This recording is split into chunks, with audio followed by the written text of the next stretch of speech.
The Xfinity Mobile Arena got loud for Game 4 in Philadelphia, but it wasn't because of their home crowd.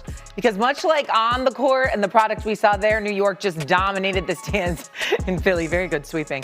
In Philadelphia, after the Sixers players, including JWill Embiid, pleaded with Philly fans to not sell their tickets pre-series. The New York support in Philly for the sweep was strong enough to draw the attention of players on both teams. Listen to this.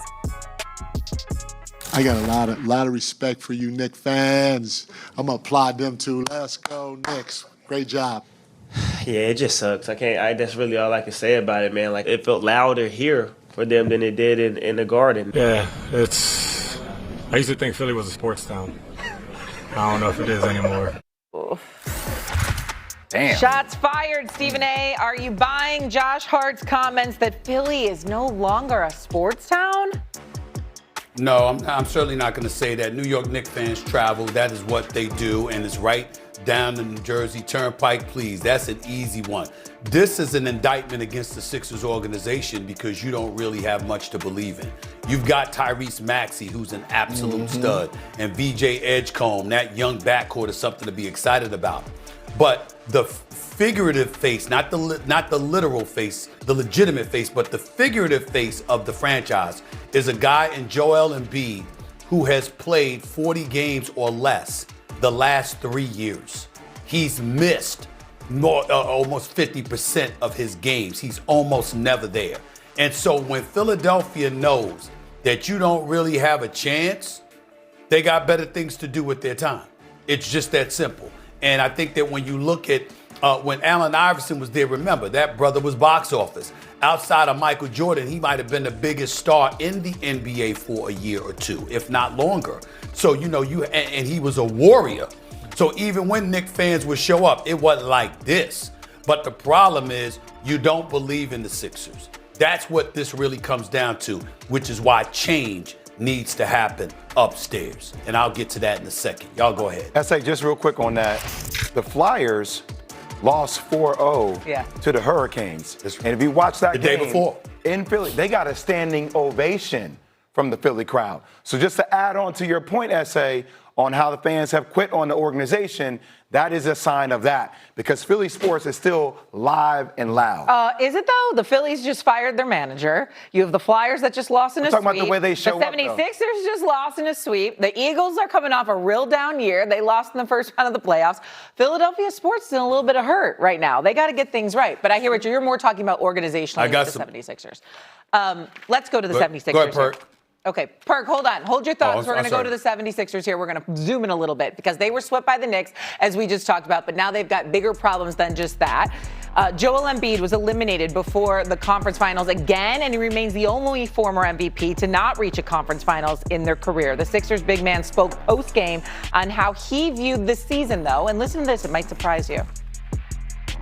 I know we lost, and I know that's not the right mentality to have. But, for me, this was a success. We came into the season thinking that, there was not much left, based on the last 2 years. And now I'm sitting here, not even worrying about my knee. I feel like I still played as hard as I could. I fought hard.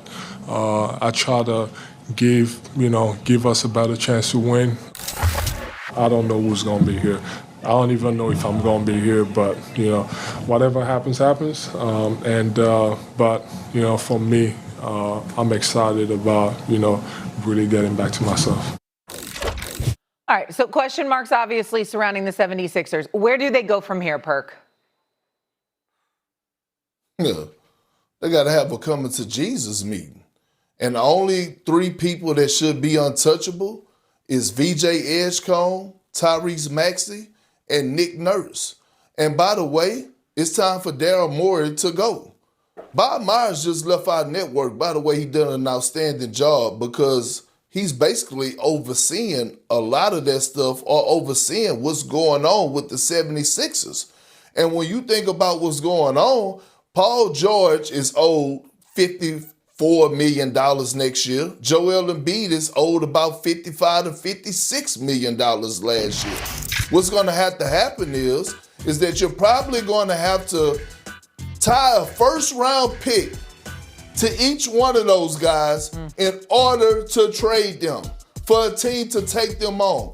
Far as JWill Embiid, this relationship has run its course.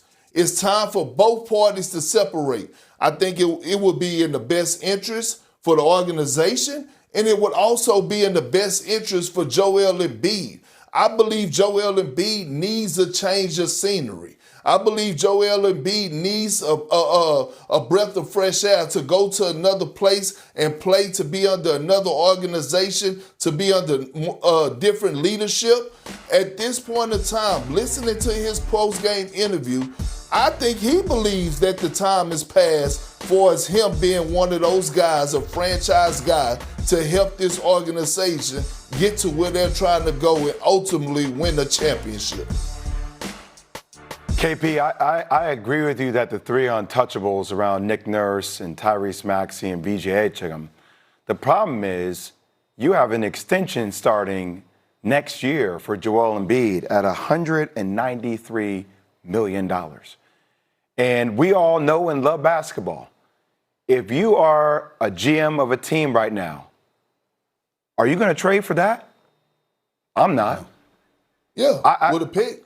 With a pick. What if he said if you attach a first-round pick to it, then would you trade for it? I still don't know if I want that. That's $60 million a year from somebody that played. Look, the conversation is another thing. I mean, he played 38 games this season.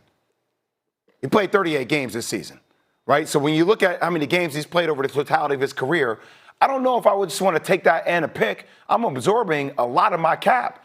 And then how am I going to be able to use a talent like that he's being paid as if he's a superstar? But Perk, if there's anything that we've seen in the game of basketball right now, how fast and what style of play do the Knicks play? How fast and what style of play does Detroit play? How does Oklahoma City play? How does San Antonio play? Everything is speed. It's pace and space. Where does Joel Embiid fit in the new style of basketball? I don't know. And just to add to your point about the indictment on the franchise, I'm just going to give you three names. All right, number one, Julian Champagnie. Where's he, Perk?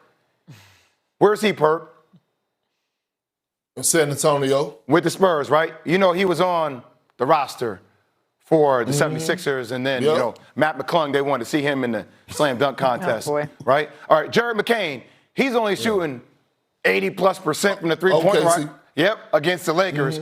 And then I'll give you another one, Perk. Isaiah Joe. Where's Isaiah Joe, Perk? All these dudes were on the roster, KP. And what's the thing we're seeing? Like, where do they get their points from the bench? So just to add to your point, the fans can take and come to whatever determination they want, SA. You just start looking at all these other pieces that are on different teams, and then you talk about this team not having a bench, and then what you're seeing, the money tied up to his contract, it feels like they're stuck in purgatory. So essentially, what you're telling me is Champagnie, Isaiah Joe, Jared McCain, and others. These are all assets that the Philadelphia 76ers had at their disposal. Yes. They are gone, contributing to championship contenders. Yes. And the Philadelphia 76ers are home, courtesy of a sweep. Joel Embiid is about to start, not finish, start. A 3-year, $193 million extension. Ladies and gentlemen, that is over $64 million a year over the next 3 years. Paul George is at $54.1 million and $56.6 million over the next 2 years. And of course, you got Maxey. We don't even need to talk about his numbers because he deserves it. The point is, if you had those assets and you know what the hell you're doing, why do you need to go out and get Paul George and give him $212 million over 4 years? See, this is why, as much as it pains for me to say it, Perk is right and Daryl Morey has to go. But that is not the biggest reason that Daryl Morey has to go. Here's the biggest reason. Philadelphia, the city of Philadelphia, has lost faith in this franchise. It doesn't believe in it. It doesn't respect it. It tries to support it, but it doesn't respect it. They don't respect the visionary that is Daryl Morey for the city of Philadelphia. They appreciate what he did in Houston, even though he didn't win a championship. They don't appreciate that in Philadelphia. They don't view him as an asset to this organization. A matter of fact, you have some people who felt that Elton Brand never should have been repositioned or having to defer to Daryl Morey. You should have left him to do the job, okay? But here's the biggest thing. And Josh Harris, the owner for the Philadelphia 76ers, he needs to hear me and hear me good. And Bob Myers, who's not going to like what I'm about to say, he needs to get the hell over it. I love him. We love him. We were happy to work with him. That's my man. But damn it, get over it. I ain't here to be his friend right now. I'm here to tell him, you're a 4-time champion. A 4-time champion executive. As Austin Rivers said the other day, a Hall of Fame executive. And somebody else is making the basketball decisions? Make it make sense. Philadelphia don't go for that. I worked in that city for 17 years. They don't want to hear that. If you are a Hall of Fame executive in a particular sport, they don't give a damn about what you can do for the Washington Commanders as the guy working under Josh Harris. They don't give a damn about all of that. They care about the 76ers in Philadelphia.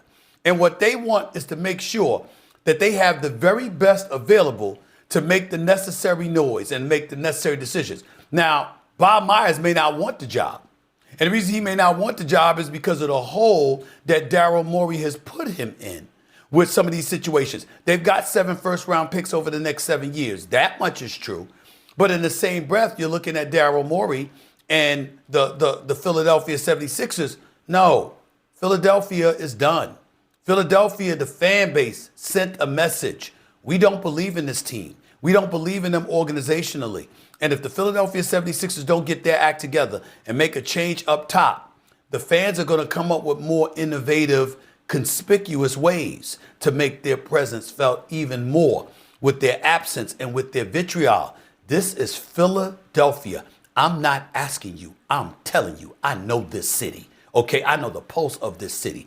I worked there for 17 years. I ain't asking a damn soul. I'm telling you what I know. They're going to turn their sights and their ire against Philadelphia. If the 76ers stand pat and they keep things status quo and they just come back with this same bunch next year, it's going to be a problem. Bob Myers needs to take over this franchise. Plain and simple. Right now, the 76ers are the only team in the NBA that will have 3 players making $40+ million on their roster next season. Coming up here on First Take, an inspired Anthony Edwards willed the Wolves to a win on